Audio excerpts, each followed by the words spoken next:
Hello everyone, newly joined graduate teacher, postgraduate teacher, LP আৰু UP teacher সকলৰ কাৰণে first salary এতিয়াৰ পৰা হ'ব IS অফিচত জইন কৰাৰ পৰা হ'বনে স্কুলৰ পৰা হ'ব আৰু স্কুল এলটমেন্টৰ অৰ্ডাৰ কেতিয়া ওলাব এই বিষয়ে জানিবলৈ এই ভিডিঅটো চাবলৈ নাপাহৰিব ভিডিঅটো সম্পূৰ্ণকৈ চাব আহকচোন ভিডিঅটো ষ্টাৰ্ট কৰোঁ পোনপ্ৰথমতে স্কুল এলটমেন্ট অৰ্ডাৰ কেইখনমান ডিস্ট্ৰিক্টৰ অলৰেডি ওলাই গৈছে আজি 11th of December আৰু এতিয়ালৈ অলৰেডি কেইখনমান ডিস্ট্ৰিক্টৰ স্কুল এলটমেন্ট অৰ্ডাৰ ওলাইছে আৰু বাকি যিমান কেইখন ডিস্ট্ৰিক্ট আছে তেওঁলোকৰ স্কুল এলটমেন্ট অৰ্ডাৰবোৰ উইদিন 13 ডিসেম্বৰ ওলোৱাৰ চান্সেছ আছে উইদিন 13 ডিসেম্বৰ ওলোৱাৰ চান্সেছ আছে আৰু কিছুমান ডিস্ট্ৰিক্ট ওয়াইজ বেলেগ বেলেগ হ'ব পাৰে পিছলৈ যাবলৈ পাৰে 15th 16th 17 ডিসেম্বৰলৈ হ'ব পাৰে এইবোৰ বিভিন্ন ধৰণৰ ফেক্টৰছৰ ওপৰত ডিপেন্ড কৰে For example, আপোনাৰ IS অফিচৰ কামৰ ওপৰত ডিপেন্ড কৰিব নাইবা কিমানখিনি এমপ্লয়ি নতুনকৈ জয়েন কৰিছে যদি বেছিকৈ আছে তেনে ক্ষেত্ৰতো আপোনালোকৰ স্কুল এলটমেন্ট অৰ্ডাৰ ওলাওতে অলপ টাইম লাগিব পাৰে কিন্তু মোটামুটি যদি আমি চাবলৈ যাওঁ এইটো ইউকৰ ভিতৰত 13th of ডিসেম্বৰৰ ভিতৰত আপোনালোকৰ অলমোষ্ট মেক্সিমামৰে স্কুল এলটমেন্ট অৰ্ডাৰ মানে মেক্সিমাম ডিস্ট্ৰিক্টৰে স্কুল এলটমেন্ট অৰ্ডাৰবোৰ ওলাই যাব এতিয়া স্কুল এলটমেন্ট অৰ্ডাৰ ওলোৱাৰ পাছত আপোনালোকৰ প্ৰথম যেটো স্যালাৰি ক্যালকুলেশন হ'ব এই স্যালাৰি ক্যালকুলেশনটো কৰ পৰা হ'ব IS অফিচৰ ফালৰ পৰা হ'ব নে মানে IS অফিচত জয়েন কৰাৰ পৰা হ'ব নে স্কুলত জয়েন কৰাৰ পৰা হ'ব গতিকে এইটো বস্তু 100% আমি কনফাৰ্ম বুলি ক'ব পাৰো যে ইয়াৰ আমি গম পোৱা গৈছে যে IS অফিচত জয়েন কৰাৰ পৰা হ'ব নে আপোনাৰ স্কুলত জয়েন কৰাৰ পৰা হ'ব গতিকে এইটো 100% আপোনাৰ কনফাৰ্ম হৈছে যে যিটো প্ৰথম প্ৰভিজনাল স্যালাৰি হ'ব মানে আপোনাৰ ফাৰ্স্ট স্যালাৰি হ'ব হেতু আপোনাৰ স্কুলত আপুনি যিদিনাখন জয়েন কৰিব সেই দিনৰ পৰাই আপোনাৰ প্ৰথমটো স্যালাৰি কাউন্ট কৰা হ'ব ফৰ এক্সাম্পল আপুনি যদি 15th of December মানে নেক্সট মানডে আপুনি জয়েন কৰে তেনেহলে আপোনাৰ যেটো স্যালাৰি কাউন্ট হ'ব এইটো আপোনাৰ 15 ডিসেম্বৰৰ পৰা হ'ব এটো হৈছে প্ৰথম প্ৰভিজনাল স্যালাৰি বা প্ৰথম স্যালাৰি বুলি আমি ক'ব পাৰো গতিকে আপোনালোকৰ যেটো ফাৰ্স্ট স্যালাৰি আছে সেই ফাৰ্স্ট স্যালাৰি IS অফিচত জয়েন কৰাৰ ডেৰ পৰা আপোনাৰ ক্যালকুলেট নহয় অনলি আপুনি যিদিনাখন স্কুলত জয়েন কৰিব এই স্কুলত জয়েন কৰাৰ দিনাখনৰ পৰাহে আপোনাৰ প্ৰথমটো স্যালাৰি কাউন্ট হ'ব মানে ফৰ এক্সাম্পল আপোনাৰ উইদিন 13 ডিসেম্বৰৰ ভিতৰত যদি আপোনালোকৰ স্কুল এলটমেন্ট অৰ্ডাৰখন ওলাই যায় তেনেহলে আপুনি 15 তাৰিখে জয়েন কৰিব পাৰিব স্কুল আৰু যদি 15 তাৰিখে স্কুল জয়েন কৰে তেনেহলে আপুনি 31 ডিসেম্বৰলৈকে 15 ডিসেম্বৰৰ পৰা 31 ডিসেম্বৰলৈকে টোটাল 17 ডেজ থাকিব আৰু সেই 17 ডেজৰে আপোনাৰ ফাৰ্স্ট স্যালাৰি পাবলৈ সক্ষম হ'ব গতিকে আপোনাৰ ফাৰ্স্ট পেইড পিৰিয়ড হ'ব 17 ডেজ অৰ্থাৎ আপোনাৰ প্ৰথমটো যেটো স্যালাৰি হ'ব এটো 17 দিনৰ স্যালাৰি হ'ব আৰু ডিপেন্ড কৰে আপুনি যদি 16th of ডিসেম্বৰত গৈ জয়েন কৰে তেনেহলে আপুনি 16 ডেজৰে স্যালাৰি পাব যদি আপুনি 17 ডিসেম্বৰত জয়েন কৰে তেনেহলে আপোনাৰ 15 দিন এনেকৈ পিছুৱাই আহি থাকিব গতিকে আপুনি কোন তাৰিখে গৈ স্কুলত জয়েন কৰিব হেতু বহুত ইম্পৰ্টেন্ট আপুনি যিদিনাখনৰ পৰা জয়েন কৰিব আপোনাৰ ফাৰ্স্ট স্যালাৰিৰ ক্যালকুলেশনো ইমান দিনৰ পৰাই হ'ব আপুনি IS অফিচত যিদিনাখন জয়েন কৰিছিলে সেইদিনাখনৰ পৰা আপোনাৰ ফাৰ্স্ট স্যালাৰি ক্যালকুলেট কৰা নহব এতিয়া যেটো ফাৰ্স্ট স্যালাৰি আছে এই ফাৰ্স্ট স্যালাৰিটো আপোনাৰ এজ এ প্ৰভিজনাল স্যালাৰি হিচাপে দিয়া হ'ব আৰু এই প্ৰভিজনাল স্যালাৰিটো আপোনাৰ 6 মান্থছলৈ ম্যাক্সিমাম 6 মান্থছলৈ দিয়া হ'ব মানে আপোনাৰ যেটো ফাৰ্স্ট প্ৰভিজনাল স্যালাৰি আছে হেতু আমি ডিসেম্বৰ মাহত পাম আপোনাৰ যেটো সেকেন্ড প্ৰভিজনাল স্যালাৰি আছে হেতু আপোনাৰ জানুৱাৰী মাহত হ'ব আৰু এনেকৈ গৈ আপোনাৰ যেটো 6th থাকিব এই 6টো হ'ব আপ টু আপোনাৰ মে লৈকে গতিকে আপুনি মে মাহলৈকে প্ৰভিজনাল স্যালাৰি পাই থাকিব কিন্তু এই প্ৰভিজনাল স্যালাৰি পোৱাৰ পাছতে আপুনি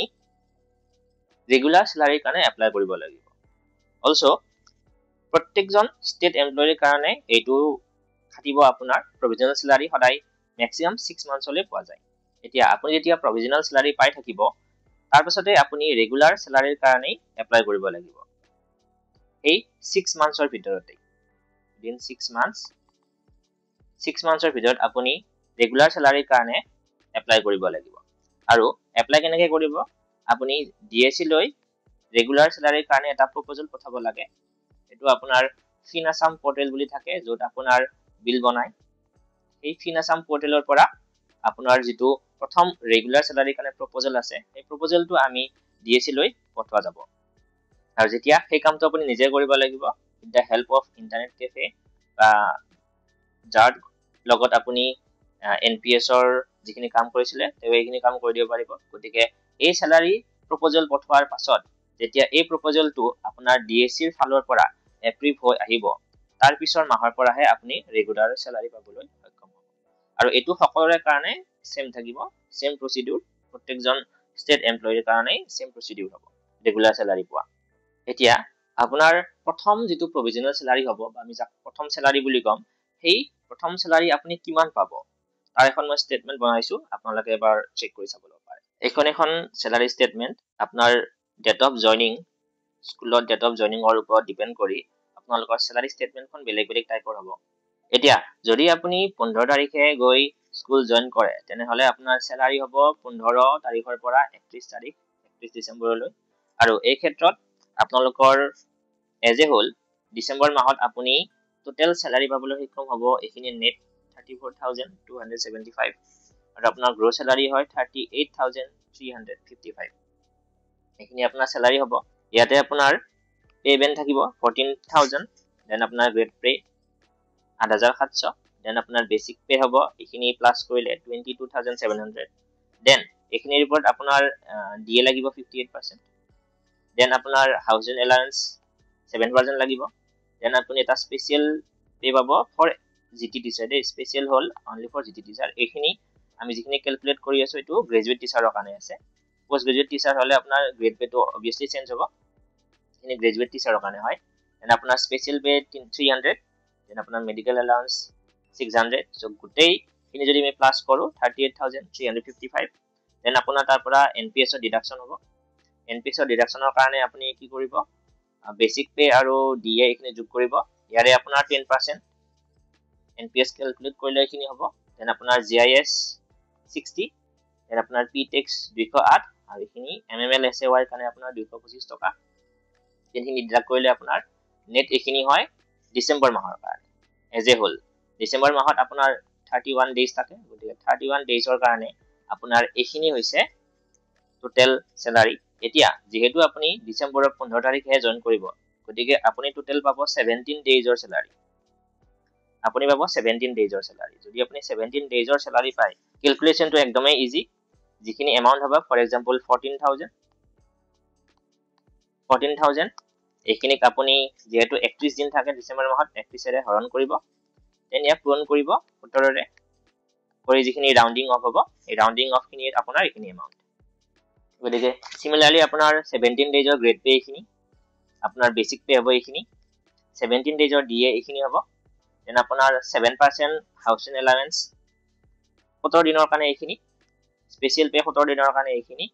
দেন আপোনাৰ মেডিকেল এলাউন্স 17 দিনৰ কাৰণে এখিনি গতিকে টোটাল গ্ৰছ আপুনি 17 দিনৰ কাৰণে এখিনি পাব আৰু যদি আমি এনপিএছৰ ডিডাকশন কৰো এনপিএছৰ ক্ষেত্ৰত আমি সম্পূৰ্ণৰূপে ডিডাকশন কৰো কিছুমান ট্ৰেজাৰি অফিচত বেলেগ হ'ব পাৰে বা কিছুমান ট্ৰেজাৰি অফিচত বেলেগ হ'ব পাৰে ডিপেন্ড কৰি ডিস্ট্ৰিক্ট ওয়াইজ কিন্তু মই এজ এ হোল গুটেখিনি আপোনাক ডিডাক্ট কৰি দেখাইছো এখিনি আমি কোন ধৰণৰ ফ্ৰেকশন কৰা নাই গতিকে এমএমএল এসএৱাই এখিনি ফ্ৰেকশন জিআইএছৰ এখিনি ফ্ৰেকশন টোটাল ডিডাকশন আপোনাৰ 2460 এনপিএছৰ obviously ফ্ৰেকশন হ'ব কিন্তু বাকি কিটা মই ফ্ৰেকশন কৰা নাই গতিকে আপোনাৰ টোটাল নেট এমাউন্ট এখিনি হ'ব আপুনি মোটামুটি 18,573 টকা এখিনি পাব ইয়াৰ ওচৰে বাজৰে পাব ইয়াতকে আপুনি কম নাপায় আৰু যেটো আপোনাৰ জিএস থাকিব হেতু 2 মাহৰ পাছত 200 रुपीस হৈ যাব গতিকে এখিনি হৈছে আপোনাৰ ফাৰ্স্ট স্যালাৰি আপুনি যদি ডিসেম্বৰ 15 তাৰিখে জয়েন কৰে তেনেহলে আপুনি 17 দিনৰ স্যালাৰি পাব আপুনি যদি 16 তাৰিখে জয়েন কৰে তেনেহলে আপুনি 16 দিনৰ স্যালাৰি পাব আৰু যদি আপুনি 17 তাৰিখে জয়েন কৰে আপুনি 15 দিনৰ স্যালাৰি পাব গতিকে depend on the joining date আপোনাৰ কিমান দিনৰ আপুনি ফাৰ্স্ট স্যালাৰি পাব হেতু চেঞ্জ হ'ব গতিকে এখিনি হৈছে আপোনাৰ স্যালাৰি ষ্টেটমেন্ট আজি ভিডিওটো ইমানতে সমাপ্ত কৰিলো